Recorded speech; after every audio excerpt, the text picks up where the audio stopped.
Tonight, the effort to figure out what the Attorney General of the United States is up to while admitting today to getting involved in easing the jail time for Trump's friend Roger Stone. The AG goes on to say the president's tweets make it impossible for him to do his job. Meanwhile, John Kelly finally speaking up candidly about what he saw on the inside, about Trump's handling of Lieutenant Colonel Vindman and the Ukraine debacle. We also learned today this familiar face is coming back to the White House as a counselor to the president. Plus, as Mike Bloomberg sizes up Super Tuesday, Donald Trump attempts to size down the former mayor, who quickly reminds Trump they know a lot of the same people and what people are saying about him back home. All of it as the 11th hour gets underway on this Thursday night.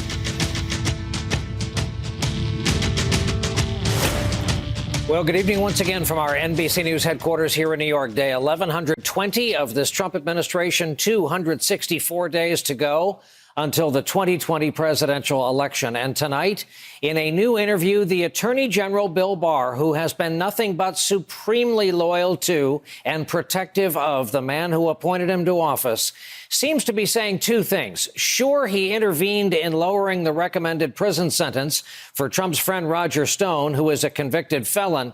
But he went on to say that the tweets from the president, which is how we know how President Trump wanted the sentence lowered, those tweets really make his job impossible. Barr spoke to ABC News about his decision to overrule federal prosecutors who had lowered federal guidelines recommending a 7 to 9 year prison term for Stone. He goes on to seem to complain about the president's social media habits. I had made a decision that I thought was fair and reasonable in this particular case. And once the tweet occurred, the question is, well, now what do I do? To have public statements and tweets made about the department, about our people in the department, our men and women here, about cases pending in the department, and about judges before whom we have cases, make it impossible for me to do my job. I'm not going to be bullied or influenced by anybody, whether it's Congress, newspaper, editorial boards, or the president. Did you talk to the president at all about your decision regarding the recommendations? Never. Just as Barr was talking, the president was sounding thankful for his attorney general during a radio interview with Geraldo Rivera. Do you ever wonder what your life would have been like if you had picked William Barr instead of Jeff Sessions when you... Yeah, my life would have been a lot easier. A lot of the country's life. Been a lot easier. Yep, my life would have been a lot easier. But I might have been less popular because they say they like that I fought it. They like that I won. They like that my base is much more energized. New reporting from the New York Times indicates the loyal attorney general may be pursuing another legal area of great interest to his boss. According to the newspaper, Trump justice officials investigating the government's response to Russia's election interference back in 2016 may be searching for reasons to accuse Obama-era intelligence officials of hiding evidence or manipulating analysis about the Kremlin's operation. The Times notes that John Durham, the Connecticut-based U.S. attorney temporarily assigned by Barr to lead this investigation, is scrutinizing the actions of avowed Trump enemy John Brennan, the former CIA director under Obama. Tonight, Brennan was asked about it. Is there a criminal investigation now on analytic judgments and the activities of CIA in terms of trying to protect our national security? I'm certainly willing to talk to Mr. Durham or anybody else who has any questions about what we did during this period of time in 2016. It clearly, I think, is another indication that Donald Trump is using the Department of Justice to go after his enemies in any way that he can. The day started with news of some unexpected comments from Trump's former chief of staff, John Kelly, who has decided to speak candidly now about what he saw on the inside, and he did so at a college appearance in New Jersey last night. As reported by The Atlantic, Kelly defended Lieutenant Colonel Alexander Vindman's decision to speak out about that phone call with the president of Ukraine and described Trump's request for investigations as an illegal order. Quote, "We teach them," meaning soldiers like Vindman, "don't allow an illegal order. And if you're ever given one, you'll raise it to whoever gives it to you that this is an illegal order and then tell your boss." Kelly criticized Trump's efforts to win over North Korean dictator Kim Jong-un, saying, quote, "He will never give his nuclear weapons up. I never did think Kim would do anything other than play us for a while, and he did that fairly effectively. Kelly also slammed Trump's decision to reverse a decision to oust Eddie Gallagher, the Navy SEAL convicted last year of posing with the corpse of an Islamic State fighter. Quote, the idea that the commander-in-chief intervened there, in my opinion, was exactly the wrong thing to do. Had I been there, I think I could have prevented it. It did not take long for the president to respond, and he did so this way, quote, when I terminated John Kelly, which I couldn't do fast enough, he knew full well that he was way over his head. He misses the action and just can't keep his mouth shut. Kelly actually left the administration 3.5 weeks or thereabouts after his departure had been announced. And now another official in exile, former National Security Advisor John Bolton, has come to Kelly's defense. Bolton writes Kelly is, quote, an honorable man. John and I have disagreed at times, but he has always served his country faithfully.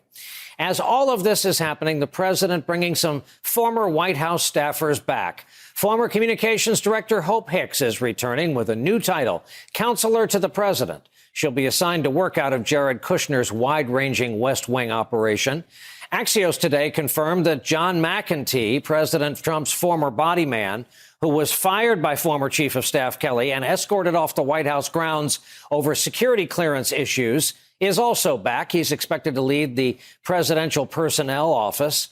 Axios also reports that Trump, quote, has increasingly become furious with what he sees as a federal government full of never-Trumpers, and that Trump feels he's surrounded by snakes and wants to clear out all the disloyal people.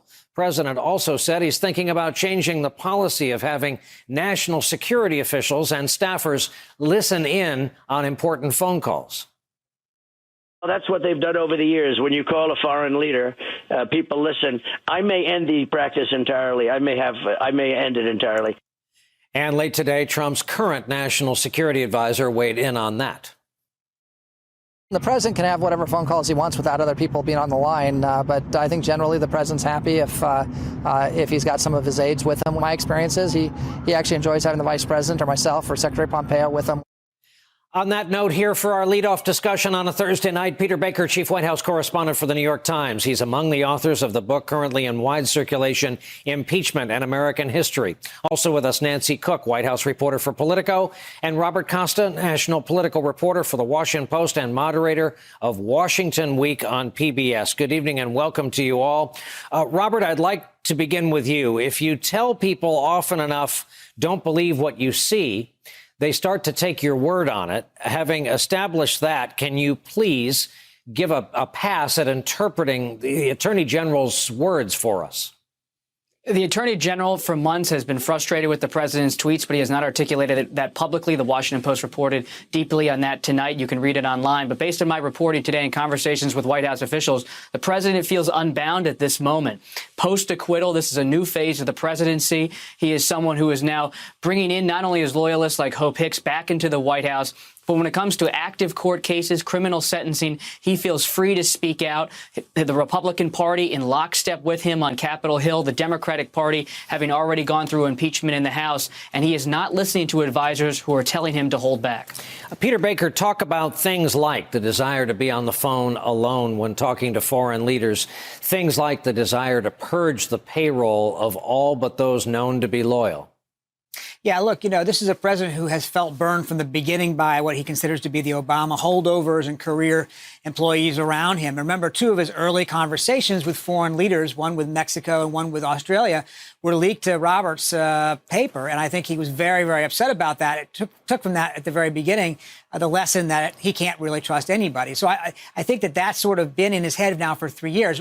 What we saw, of course, with this impeachment was a lot of questioning about his conversation with the president of Ukraine, whether, in fact, his asking of President Zelensky to investigate Vice President Biden and other Democrats constituted, improper coercion of a foreign power to advance his domestic political gains.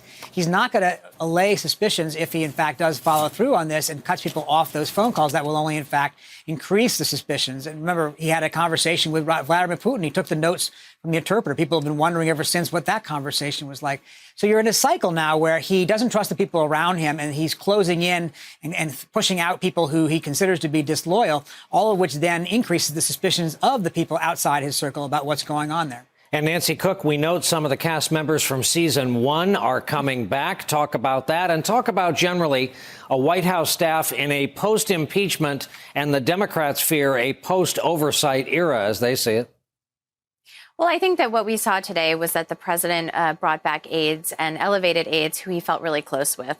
Hope Hicks is a very key ally to him. You know, she was the communications director and press secretary, but really she was someone who had she was very, very loyal to him. She was someone who could talk him off the ledge. She was very well liked in the West Wing. And so him bringing her back is sort of like bringing back a security blanket. And she will be a very key figure as we head into the campaign. He also elevated his body man, who has had his own security clearance issues, to lead the Office of Presidential Personnel, which sounds like a fairly wonky job, but is actually a huge one. That office is responsible for filling hundreds of jobs throughout the federal government. And so what we've seen is that he is elevating people who are loyal to him and who are loyal in particular to Jared Kushner. And another way to look at that is that this is really Jared Kushner bringing back people who are close to him, and it will definitely give him his own power center in the West Wing. Robert Costa, beyond popular films, we don't usually talk about things like retribution in the public sphere, at least not in polite circles and not out loud. Talk about the theme of retribution. Retribution is animating this presidency at this critical moment.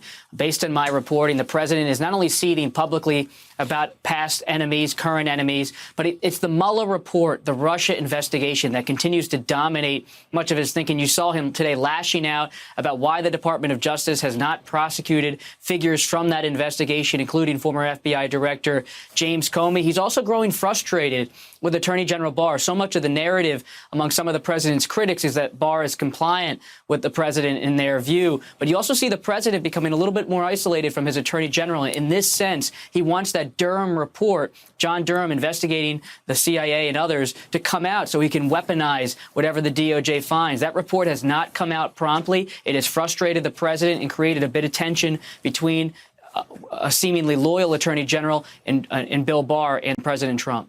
Nancy Cook, we've just been handed there's more from the ABC News interview with the attorney general. Apparently, it was conducted by their veteran justice correspondent, Pierre Thomas. We'll play this. This has to do with the now famous phone call to the president of Ukraine. Were you surprised when the president mentioned you when you heard that he mentioned you on the July 25th call, and he did so 5 times and kind of created the impression that you were working with Giuliani? Yes. Your reaction when you heard it? I was a bit irritated by it, but you know, the conversation jumped around, so I'm not sure what he meant by some of what he was saying.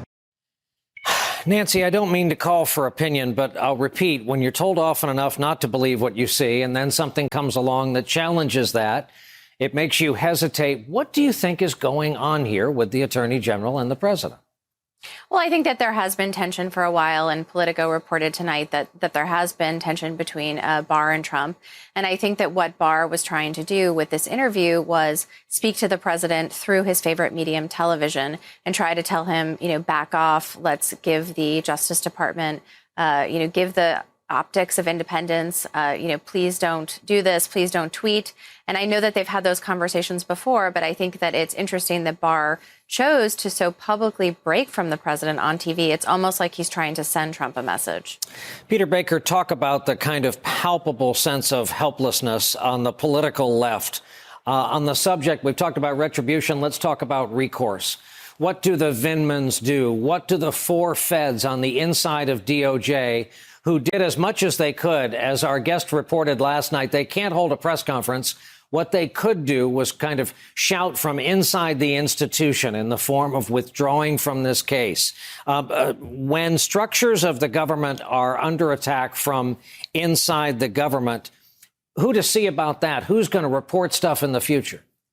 Yeah, it's a great question. And you're right. They're not holding press conferences. The 4 prosecutors who withdrew from the case, in one case actually resigned altogether, they made their statements in legal filings. It was literally a 1-sentence filing to the court saying that this attorney is withdrawing from the case. And it felt like a thunderbolt because it was so extraordinary what the implication of that sentence was. And I think you're seeing a career workforce in the federal government, whether it be in the Justice Department or the State Department or the military, very much on edge, very much uncertain of where this is heading.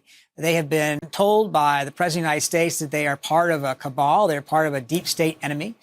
You know, there are lots of presidents who are frustrated by the professional bureaucrats around them when they come into office, but they've never seen a president wage war on them quite as openly and overtly as this one is. He, of course, would say it's the other way around, that they're the ones who have been plotting against him. But it's caused this extraordinary moment in Washington where you have a president and the government he leads at odds in a most palpable and fraught way. And if this president's going to win re-election and have 5 years still to go, you can only imagine what that 5 years is going to be like. Robert Costa, what are the chances that the Attorney General has been affected by press coverage in this instance? I noted tonight Lou Dobbs really went after Bill Barr like he was made of hamburger meat, and very little happens over there by accident. I can't speak to his mindset, but based on the Washington Post reporting today, the Attorney General felt compelled to speak up, not just to have a conversation through television with President Trump, but a conversation with his own department, personnel on edge, about how these attorneys were withdrawing from the case, an institution on the brink with its reputation for independence and integrity. And so as much as the Attorney General has been friendly, politically supportive of President Trump, he also leads an institution. And to remain the leader of that institution, his allies say he felt the need to say something, so it didn't seem like he was just floating along and doing the president's bidding. Three terrific guests helping in our effort to figure out just what it is that's going on a night like tonight. To Peter Baker, to Nancy Cook, to Robert Costa, our thanks for being here and helping us out. Coming up for us, two wealthy New Yorkers starting their day trading insults on social media, as one does. A closer look at Bloomberg versus Trump, which can only get uglier from here. And later, we found out what happens in Vegas. That is, when all the Democrats decide to focus their attention there. The 11th hour, just getting started on this Thursday night.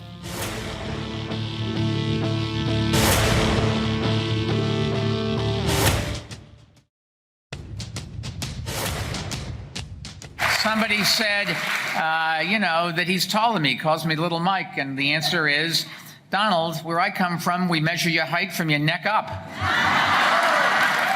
That's pretty much how it went between Trump and Bloomberg today. Trump went at Bloomberg's height, saying Mini Mike is 5'4" mass of dead energy. He's 5'7", saying he hates crazy Bernie and will, with enough money, possibly stop him. And he further predicted Bernie's people will go nuts.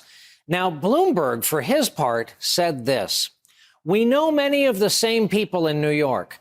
Behind your back, they laugh at you and call you a carnival barking clown. They know you inherited a fortune and squandered it with stupid deals and incompetence. I have the record and the resources to defeat you, and I will." Let's talk about that tonight with Jonathan Lemire of the Associated Press, who has the dual distinction of covering the Trump White House and Bloomberg City Hall back when he was a reporter as a much younger man for the New York Daily News. Jonathan, first of all, the Bloomberg tweet seemed almost computer generated to hit all the emotions and all the words that would get to Trump in a way New Yorkers know how. So that's thing one. Thing two is Trump has, and the Democrats don't like discussing this, defined Joe Biden and the Biden family story. Okay. He's taken ownership of it. Does Bloomberg have what it takes to be better at that than Biden has been? Bloomberg is definitely playing into the idea that New Yorkers, he has said this before, that about President Trump, that those who know him best like him the least. That the New Yorkers have always suggested he was a creature of the tabloids, that he was a real estate developer who then cared far more about being on Page 6 than it was in terms of serious projects. Now, by the time Mike Bloomberg was mayor, Donald Trump was mostly in the licensing game. So they didn't really butt heads at City Hall all that much. They had a few run-ins. They weren't particularly friendly, but they also didn't overlap because of this way. Mike Bloomberg had an easy entree into a degree of ultra elite New York's Manhattan society that always rejected Donald Trump, that sort of looked down on him because he was an outer borough developer who wasn't a real billionaire. Right, who inherited his father's money, wasn't a real billionaire, and they thought was sort of tacky and gaudy. And they didn't sort of, wasn't on the philanthropy circuit that Bloomberg and others were. And that is something that's always driven Trump sort of crazy, that Bloomberg also has significantly more money than Donald Trump does by a factor of about 60. So he is a candidate who is, yes, almost like engineered to sort of drive Donald Trump nuts. And he has a just robust data operation. Maybe it helped generate that tweet, and has been a thorn in his side since he announced his candidacy. And the president has ignored the advice of his advisors to say, leave him alone. Like, don't. If you attack Bloomberg, all you do is elevate him. But Trump can't help himself. And we've seen now, particularly, he's going after him on his civil rights records. Once in a while, we can't help ourselves and we have to air uncomfortable television. I take you back to the decision Marco Rubio made on the fly during the campaign to try to be as dirty and mucky as the incoming attacks from Donald Trump. He's always calling me Little Marco. And I'll admit, the guy, he's taller than me. He's like 6'2", which is why I don't understand why his hands are the size of someone who's 5'2". Have you seen his hands? They're like this. And you know what they say about men with small hands? Let's agree that didn't go well. And let's Yeah. agree some people are better at the attack doggery than other people. Is Bloomberg a good attack dog? We'll see. Well, his retail politics skills are pretty rusty. And even when he was mayor, they weren't that strong. He is not someone who's particularly comfortable glad-handing with voters. He is, he could deliver a decent speech, but there's not a lot of sort of emotion and passion there. That's not his game. He's a technocrat. He exudes competence. And, of course, he's got the money to back it up. And what we're seeing right now, at least so far, is a campaign totally dominated by television ads, although we think we might get our first look at him on a debate stage next week. But to your point earlier about Joe Biden, though, the president is very adept at identifying and labeling and nicknaming opponents. We saw it with Jeb Bush. We saw it with Ted Cruz. We've certainly seen it with Joe Biden and other Democrats here. He's going after Bloomberg for two things. Yes, his height. Yeah. And he's doubled down, tripled down. That's a layup. 9 times down, whatever word that word would be, he has done. But the other issue is, what's interesting is he's trying to attack him on his record with minority voters and stop and frisk in particular. We've seen that, where there's audio was resurfaced the last couple of days, Bloomberg defending the practice just a couple of years ago. Obviously, since he announced his candidacy, he has since apologized for it. He said he stuck with it too long. But let's remember, he was mayor for 12 years. Yes, the numbers of stops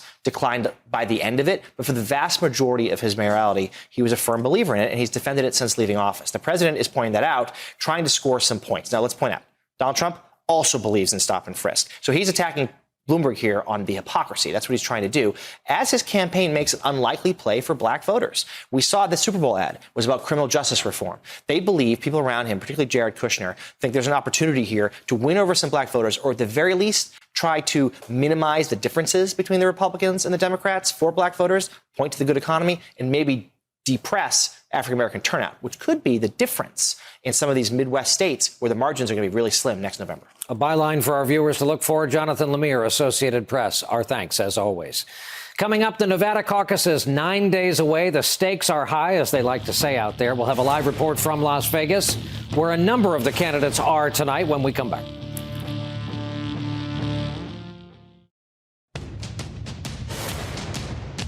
We're back. We're just 9 days away from the next presidential primary contest. It's actually a caucus in Nevada. Tonight, 4 Democratic presidential hopefuls, including the top 3 finishers in New Hampshire, have been taking part in a town hall in Las Vegas hosted by the civil rights organization, the League of United Latin American Citizens. This afternoon, that state's powerful, influential Culinary Workers Union, which has been outspoken in its criticism of Bernie Sanders' Medicare for All plan, announced they won't be endorsing any one specific candidate. With us from Las Vegas tonight, our veteran road warrior, Garrett Hake. And Garrett, let's establish something, and that is that culturally, for most of the Democrats in the race, who skew heavily student council president, Las Vegas might as well be cultural Mars. So having established that, please tell us about the contours of this upcoming caucus and along the way how they're going to decide this one. Wholly different territory geographically and culturally out here out west, Brian. And I got to tell you, as we get into this contest here, this is as wide open of an early state as I think I've covered. We've not had a poll come out in Nevada in the last month. And since the last time one did, we saw the front runner in this state, Joe Biden, get shellacked in 2 early states. Bernie Sanders getting into that back and forth fight with the powerful Culinary Union here. And 2 candidates who are largely unknown to this state's voters, in Pete Buttigieg and Amy Klobuchar, have their momentum moments in other early states. Then, oh, by the way, there's the billionaire Tom Steyer, who has not gotten as much attention in the other early states, but has been blanketing the airwaves here. He's on TV every day. He's heavily invested on the radio here. He's getting a lot of attention here. And tonight at this LULAC event, I met Harvey Lee, who thinks he's going to caucus for Tom Steyer. What is it about him that makes you think he's the guy to take on Trump? Well, as I stated before, Tom is the type of guy that is going to bring it. And when you're dealing with someone like Mr. Trump, you don't want to bring a knife to a gunfight. Right. Tom is going to come with the bazooka. He's going to come with it. He's going to bring all the energy, all the passion. He doesn't need the money. It's not about that, but it's about the way that he presents himself to the public in order to defeat Mr. Trump. This is your third caucus in Nevada. Are you confident the Democratic Party here can get this done without an Iowa-like debacle? Absolutely. I don't see why we shouldn't. We have all the ability. We have the talent. Is it going to be close? Absolutely it's going to be close. But goodness gracious, we understand and the world understands where we're at right now. There's no way in the world we can afford to do another 4 years with Mr. Trump. Mr. Donald Trump, no way in the world we're going to stand for another 4 years of that. We can't do it. One other question. We were talking about candidates earlier. I asked you about Joe Biden. He was the front runner in this state. He's betting everything that black and brown voters essentially in Nevada and in South Carolina can save his candidate. You don't see that happening. Tell me why. The reason I don't see that happening because when I think about Joe Biden and the 8 years that he spent with Mr. Obama, I can't recall anything right off the top of my head. Now, if I'm illiterate to the fact that I don't remember what he did, then shame on me. But right now, if I had to really think about what he did, I can't recall anything unless I Google it. And that's the last thing I want to do to find out about a president is to Google him. I should know something about him. Something should stand out somewhere down the line, and it hasn't with me. All right, thank you. Harvey Lee, thank you very much. Brian, the other X factor here is organization. Bernie Sanders has been on the ground here for a very long time. He's a very well-known commodity, came within 5 points of Hillary Clinton here 4 years ago. He's got the most staff, the most offices, the most boots on the ground in the state, and frankly, a lot of name recognition. He is known here in a way that the other candidates we spend a lot of time talking about, like Buttigieg, Klobuchar, even Elizabeth Warren, just aren't. They just have not been on the ground in the same way that Bernie Sanders has been here, and that could make a huge difference, despite the kerfuffle with the union here, which is a very powerful force. Very powerful indeed, the folks who make Las Vegas go. A great heads up on what's coming. Garrett Hake, thank you very much for a live report tonight. Coming up for us, Nevada is not one of a half dozen states the Bloomberg campaign is said to be targeting. New reporting on the unconventional campaign for office when we come back.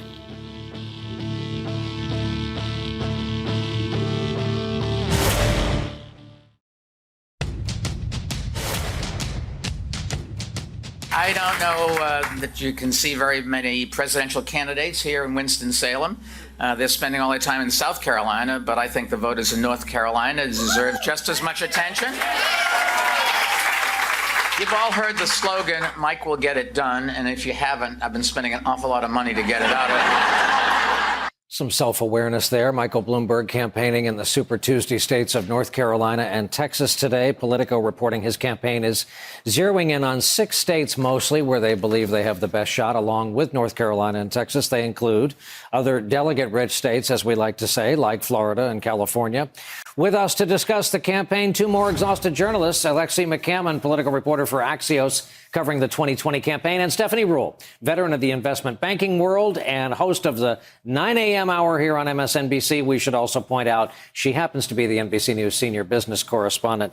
Good evening and welcome to you both. And let's begin. This was just put in front of me. This is Mike Bloomberg tonight in Houston, Texas. I defended it, looking back, for too long, because I didn't understand then the unintended pain it was causing to young black and brown families and their kids. I should have acted sooner and faster to stop it. I didn't, and for that I apologized. Alexi, is he getting better at that? Are the questions about stop and frisk, about real estate inequities, about making too much money, is he going to be able to successfully bat them away?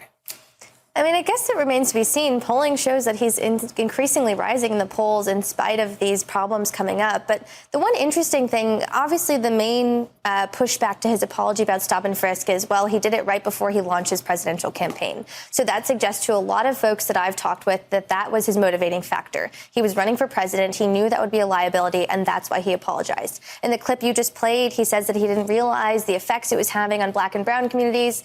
But that's at odds with the fact that he is a self-described data nerd. He is someone who has access to all this data and insights and numbers about so many different things that it's simply hard to believe that he wasn't aware of the effects of that policy and the lasting legacy of that policy until just before he launched his presidential campaign. So as he continues to rise in the polls, I fully expect other campaigns, as we've already seen this starting, will continue to slowly drip out Oppo research against him to try to knock away at his biggest vulnerabilities. Or where the rubber will hit the road is Mike is all about data.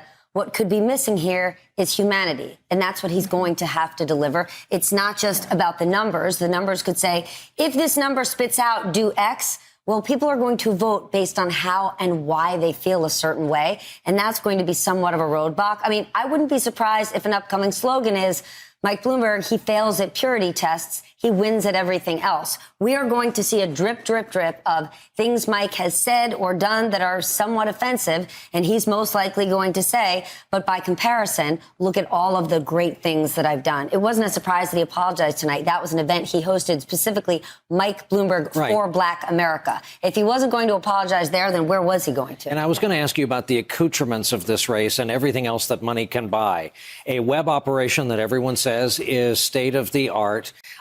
Just watching the mistakes that have been made thus far in unsuccessful campaigns and trying not to do that again. I've actually gotten to spend some time at Bloomberg headquarters. I've seen his digital operation known as Hawkfish in motion. Listen, it's a massive operation. His business, the reason he is a billionaire is because he created a data and analytics technology company. Okay, fair and the point. person in his mind he'll be running against, or he'd like to, is President Trump. If you've read today's Atlantic expose, President Trump has $1 billion digital campaign that some Republican strategists are calling the Death Star. So while some don't like all that Bloomberg is doing as far as an onslaught in digital, others say if somebody is going to go up against Donald Trump, he's the one person who's built the apparatus to do so. And you have to meet President Trump where he is, which is increasingly on Facebook. A lot of the other Democratic presidential campaigns simply do not know how to use Facebook in the way that the Republican Party at large does, and certainly in the way that President Trump and his campaign in 2016 learned how to do, and is only scaling that in bigger ways in the 2020 election.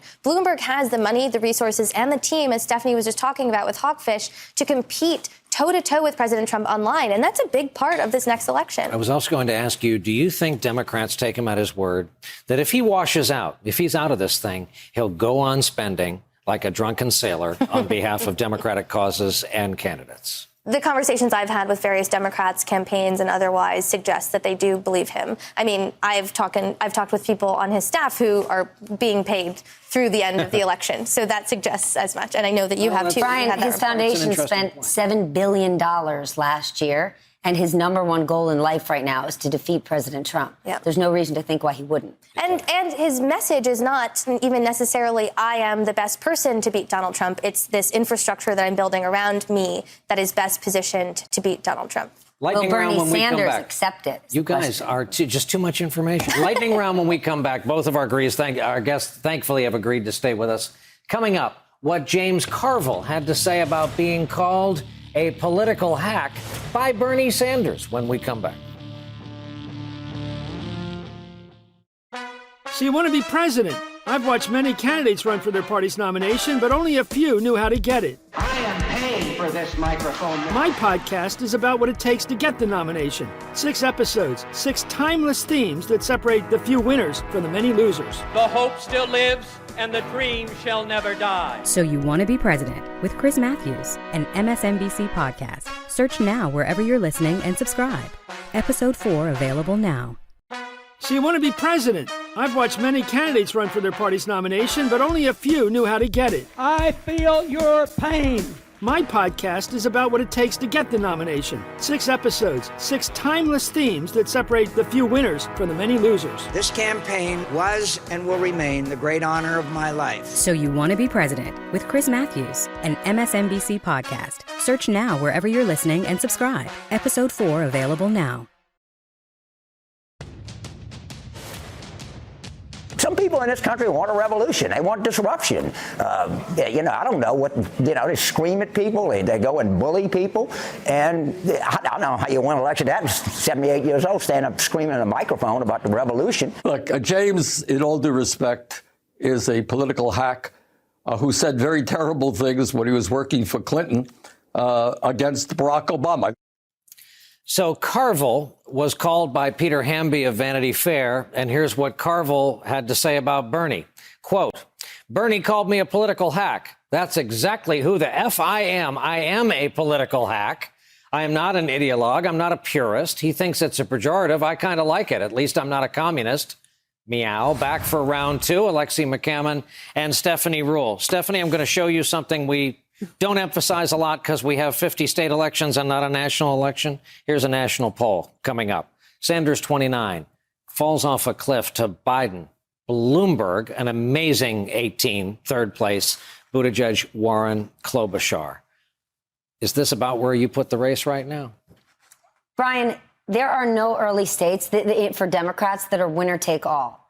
Even though Bernie Sanders is saying, look, I'm the guy ahead, if he wins in this way, he could end up not with enough delegates at the end. So he and James Carville might not like one another. And I do love the phrase with all due respect, because it is almost always followed by a big old F you.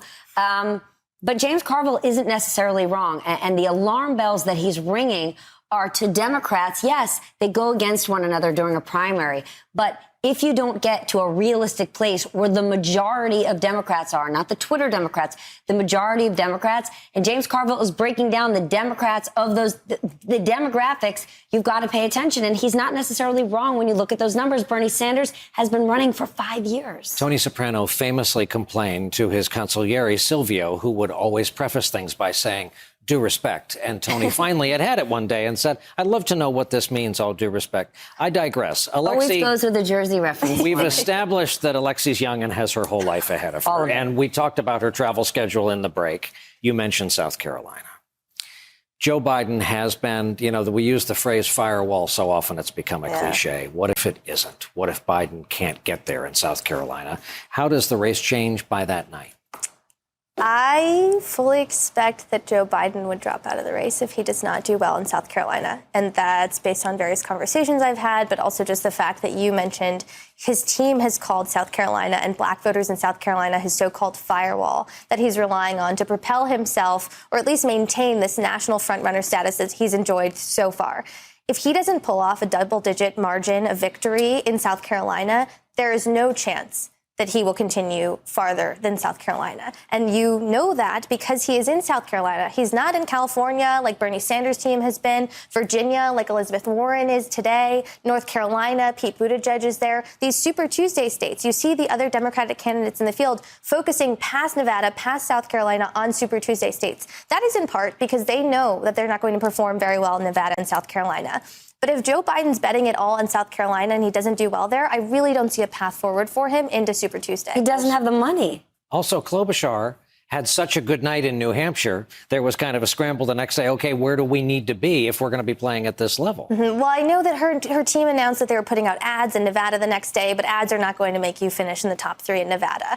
There were conversations among reporters about the fact that we've all sort of noticed that Klobuchar's campaign hasn't really made an explicit pitch to non-white voters in the way that other candidates have, whether that's someone like Pete Buttigieg, who's polled between 0 and 4% with black voters, or someone like Joe Biden or Bernie Sanders, who've enjoyed double-digit support from black voters. Klobuchar simply hasn't really made a pitch explicitly or otherwise for black and brown voters, and now she's sort of stuck after performing surprisingly well in a place like New Hampshire, wondering where she will go next. Does she have the machine to do it? Yes, she raised a whole bunch of money after so they can gas up the bus and make their way to the next state. But do they have the machine that some other campaigns do? Can't thank you enough for hanging out late on a Thursday night after the week we've all had. Really appreciate it. Alexei McCammon, Stephanie Ruhle here with us.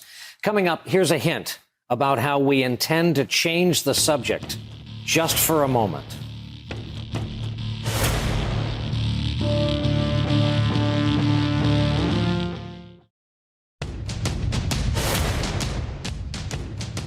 Last thing before we go tonight, because the news is what it is, let's talk about dogs instead. And in dog news, it's been a week, starting with the fact that pound puppies are back. They've largely been sitting idle inside the attic toy boxes of former kids who are now in their 30s. But a new line of pound puppies, 6 in all, has hit stores in time for Valentine's Day. As it was decades ago, they come with a subtle message to adopt a rescue doggy in real life, including adoption certificates. And to my fellow dog lovers, there is this. You know how no matter if you're gone for 6 minutes or 6 hours or 6 days, your dog is so insanely happy to see you walk through the door? That's in keeping with their job description to love you unconditionally. Here's what it looks like when you've just gotten home from being in space for a year.